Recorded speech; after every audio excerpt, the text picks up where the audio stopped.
তোর কি তরকারি কুটা শেষ হলো রে ছোট? এই তো দিদি, হয়ে গেল।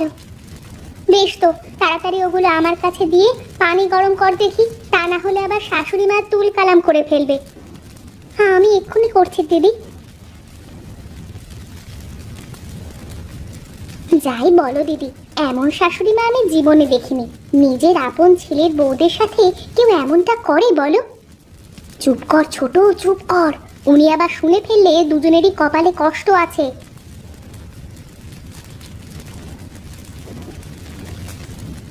কই গো মহারানীরা, বলি বেলা কত হলো সে খেয়াল কি আছে তোমাদের? সকাল থেকে না পেলাম এক কাপ চা, না পেলাম জল খাবার। এই তো মা, জল খাবার রান্না করছি। এই তো মা, পানি গরম হয়ে গেছে, আপনি ঘরে গিয়ে বসুন, চা বানিয়ে আনছি। এ বাড়িতে আমার কোনো কদর নেই। আজ আসুক আমার ছেলেরা বাড়িতে, আসুক না আজ। হলো তো, যা ভয় পাচ্ছিলাম তাই হলো তো। এবার নে বোঝ। আমাদের কি দোষ দিদি? আমরা কি ইচ্ছে করে করেছি নাকি? শাশুড়ি মার ছেলেরা তো আর তা শুনবে না। তার মা যে নালিশ করবে তাই হবে। আমরা তো এই বাড়িতে সবার কাছে খেলনা পুতুল। তুই যা যা, আগে চাটা করে নিয়ে যা তো দেখি।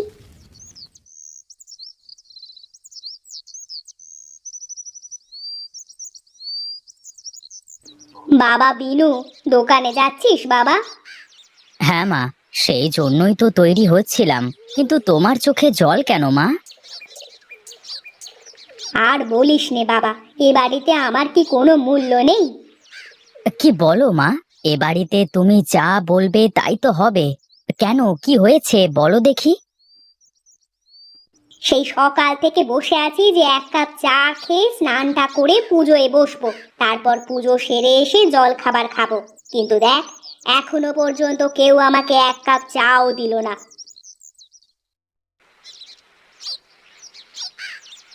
এই যে মা, আপনি এখানে, আর আমি সারা জায়গা খুঁজে বেড়াচ্ছি।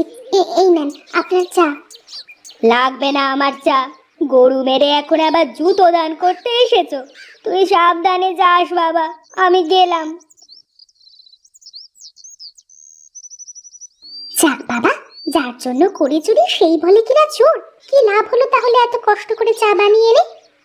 বলি, তোমরা কি জানো না যে মা সকাল সকাল চা খেয়ে স্নানে যায়, তারপর পুজোয় বসে? সবই জানি, কিন্তু কি করব বলো? আমরা তো মানুষ, মেশিন না।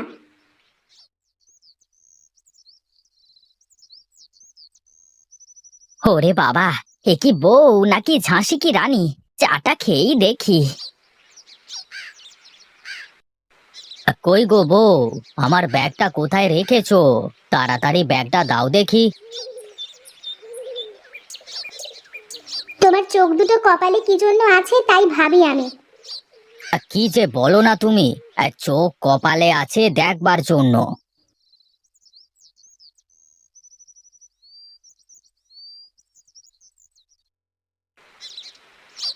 একটু ভালো করে তাকিয়ে দেখলেই কিন্তু পেয়ে যাও, তা না আমাকেই এসে দিতে হবে। কি ব্যাপার, মুখ পুড়ে কয়লার মতো হয়ে গেছে মনে হচ্ছে। তা মুখে আগুনটা কে দিল শুনি? আমরা তো মেশিন, এ বাড়িতে আমাদের শুধু কাজের জন্যই আনা হয়েছে। যে যা হুকুম করবে তাই করতে হবে আমাদের। ধুর, সকাল সকাল শুরু করে দিলে তো। হ্যাঁ, আমার কথা তো তোমার কাছে তেতোই মনে হবে। সারাটা দিন যে তোমার মা আমাদের সাথে যা করে, কই আমরা তো বিরক্ত হইনি? তোমার ওসব কথা শোনবার সময় নেই আমার, আমি গেলাম।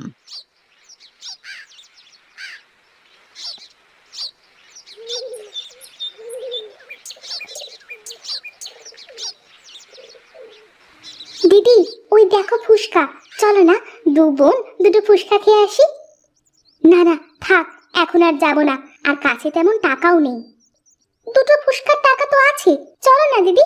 আমার আবার ফুসকা দেখলে না খেয়ে থাকতে পারি না। চল তাহলে, কি আর করার। কাকা, আমাদের দুটো ফুসকা দাও তো। হ্যাঁ হ্যাঁ, দাঁড়াও মা, এক্ষুনি দিচ্ছি।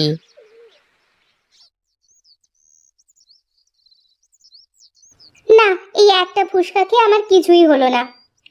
দিদি, আমারও তো কিছুই হলো না, চলো না আর একটা করে খাই। আমার তো সব খেয়ে ফেলতে ইচ্ছে হচ্ছে, কিন্তু কি আর করার, কাছে তো টাকা নেই। ঠিক আছে দিদি, তাহলে চলো বাড়িতে যাই, অন্যদিন এসে পেট পুড়ে ফুসকা খেয়ে যাব।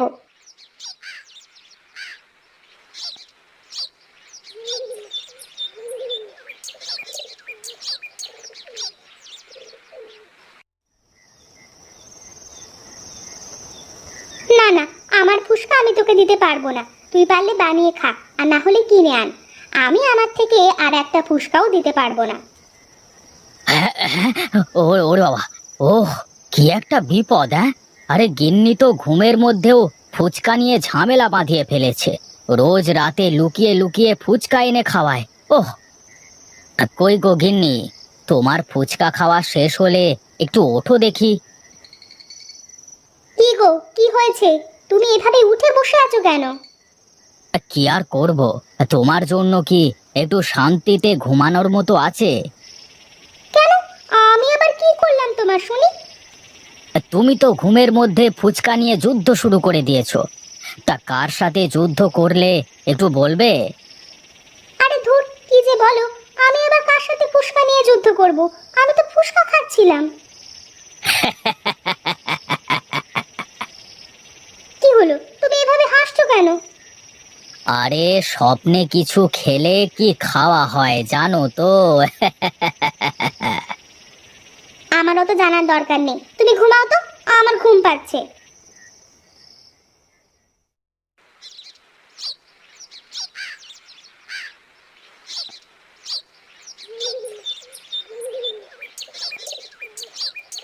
মা, আমাদের ডেকে এভাবে দাঁড় করিয়ে রেখেছেন, কিছু কি বলবেন আমাদের? কিছু বলার জন্যই তো তোমাদের এভাবে ডেকে পাঠালাম। একটু দাঁড়াও না, চাটা শেষ করে নি। চা খেতে খেতেও তো কথা বলা যায় মা। তা যায় বটে, কিন্তু আমি চা খেতে খেতে কথা বলতে পারি না। চুপচাপ দাঁড়িয়ে থাকো, আমি চাটা শেষ করে তারপর বলছি। শোনো এবার বলি। মা, ওদিকে আবার তরকারি চড়িয়ে এসেছি তো, একটু তাড়াতাড়ি বলেন। আমি একটা সিদ্ধান্ত নিয়েছি, রোজ রোজ তোমরা দুজনে কে কি করবা তা তো ঠিক পাও না। তাই আমি ঠিক করেছি, তোমরা কে কাল থেকে আমাকে চা দেবে, কে জল খাবার দেবে, কে আমার গোসলের পানি গরম করবে, কে আমার কাপড় চোপড় কেচে দেবে, এসব ঠিক করে দেব। বাহ, তাহলে তো ভালোই হবে। কিন্তু কিভাবে ঠিক করব তোমরা বলো দেখি। শুনছো তো, একটা সুযোগ পেয়েছি, এবার বলি শাশুড়ি মাকে আমাদের মধ্যে ফুসকা খাবার প্রতিযোগিতা করতে, তাহলে আমাদের মন ভরে ফুসকা খাওয়ার স্বপ্ন পূরণ হয়ে যাবে। কি ব্যাপার, তোমরা ফুসফুস করে কি বলো? না মানে মা, আপনি যেহেতু ঠিক করেই ফেলেছেন, তাহলে আর কি, তবে আমাদের মধ্যে ফুসকা খাবার প্রতিযোগিতা দিতে পারেন। হ্যাঁ শাশুড়ি মা, আমাদের মধ্যে যে জিতবে আর যে হারবে সে আপনার কথা মতো কাজ করবে। বেশ বেশ, তাহলে তাই হবে, কালই তোমাদের মধ্যে ফুসকা খাবার প্রতিযোগিতা হবে। এবার তাহলে আমরা যাই মা, ওদিকে আবার রান্না পড়ে যাবে।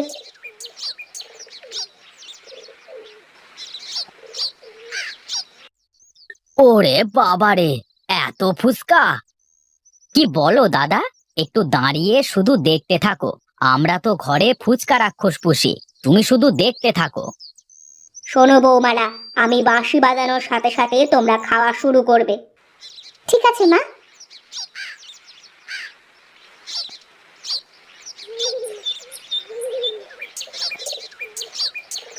এ কি রে বিনু, আমার তো বিশ্বাস হচ্ছে না।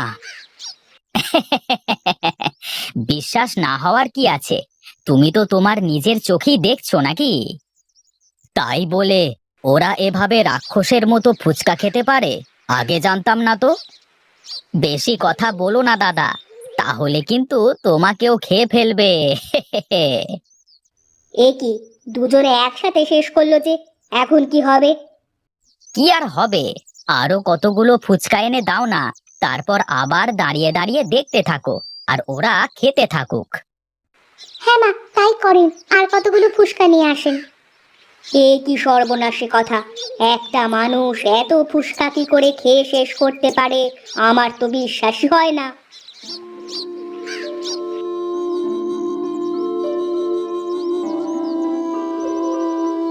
এ কি, আমি এখানে কেন, আমার কি হয়েছে? মা, আপনি মাথা ঘুরে পড়ে গিয়েছিলেন, আমরা ধরে এনে ঘরে নিয়ে এসেছি। আরে মাথা ঘুরবে না, তোমাদের ফুচকা খাওয়া দেখে তো আমারও মাথা ঘোরা শুরু করেছিল। ভাগ্যিস পাশে বিনু ছিল বলে বাঁচা। শোনেন মা, এখন থেকে রোজ সকালে আমরা দুজনে আপনার সব কাজ করে দেব, কোনো দেরি হবে না। আর কে কি করবে তা ঠিক করারও দরকার নেই। হ্যাঁ মা, আমরা বুদ্ধি করে ফুচকা খাওয়ার জন্য এই প্রতিযোগিতার কথা আপনাকে বলেছিলাম, আমাদের মাফ করে দেন মা। সত্যি বলছিস তোরা? তোরা ফুচকা এত ভালোবাসিস? হ্যাঁ মা, আমরা ফুচকা খেতে খুব ভালোবাসি। শোন বাবা, এখন থেকে তোরা রোজ বাড়ি ফেরার সময় আমার বৌমাদের জন্য ফুচকা নিয়ে আসবি। ঠিক আছে মা, তুমি যা বলবে। তোমার কথা কি আমরা না রেখে পারি? বেশ, যা এবার তোরা তোদের ঘরে যা।